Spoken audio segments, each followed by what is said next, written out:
Salam, sahabat delima yang terkasih di dalam Tuhan kita Yesus Kristus. Renungan harian kita pada hari ini, Jumat 29 April tahun 2022, tertulis dalam surat Rasul Paulus yang pertama kepada jemaat Korintus, pasal 16 ayat 14.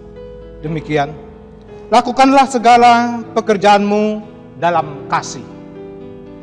Rasul Paulus menasehatkan kita agar hidup dalam kasih. Karena Allah sudah terlebih dahulu mengasihi kita dengan kasih-Nya, dengan menyerahkan anaknya Yesus Kristus untuk keselamatan umat manusia. Sahabat delima yang kekasih dalam nama Yesus Kristus, Yohanes pasal 3 ayat 16 menyebutkan, karena begitu besar kasih Allah akan dunia ini, sehingga Ia telah mengaruniakan anaknya yang tunggal, supaya setiap orang yang percaya kepadanya tidak binasa, melainkan beroleh hidup yang kekal. Demikianlah kita harus mewujudkan kasih Yesus Kristus itu dalam kehidupan kita sehari-hari. Mengasihi sesama manusia seperti diri kita sendiri.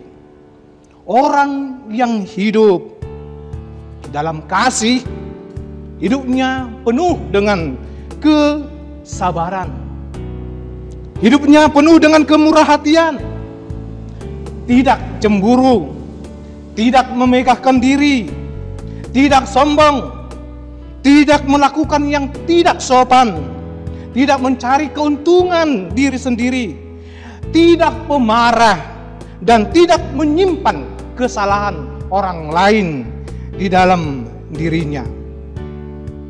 Artinya, ia seorang pemaaf di dalam kehidupannya. Karena itu, sahabat delima yang terkasih, sebagai orang percaya, kita seharusnya menjadi saluran kasih bagi orang lain dan hidup saling mengasihi. Sahabat delima yang kekasih, ketika hati kita dipenuhi oleh kasih Allah, maka apapun yang kita lakukan pasti penuh dengan damai, penuh dengan sukacita. Apapun yang kita kerjakan, apapun yang kita lakukan, baik tentang waktu, baik tentang harta, baik tentang tenaga, baik tentang kepintaran, IQ kita, tentang jabatan, pekerjaan, kemampuan, dan pelayanan kita dimanapun kita berada, akan menjadi berkat dan sukacita bagi orang lain, dan juga tentunya menjadi kebahagiaan bagi diri kita sendiri.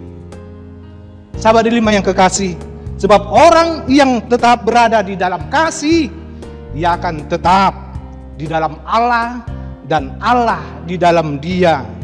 Sebab dikatakan 1 Yohanes 4 ayat 16, kita telah mengenal dan telah percaya akan kasih Allah kepada kita.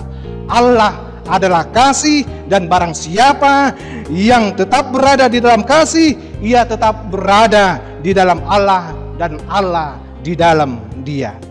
Berbahagialah kita, orang yang melakukan pekerjaannya dalam kasih, karena Allah selalu bersama dan diam di dalamnya.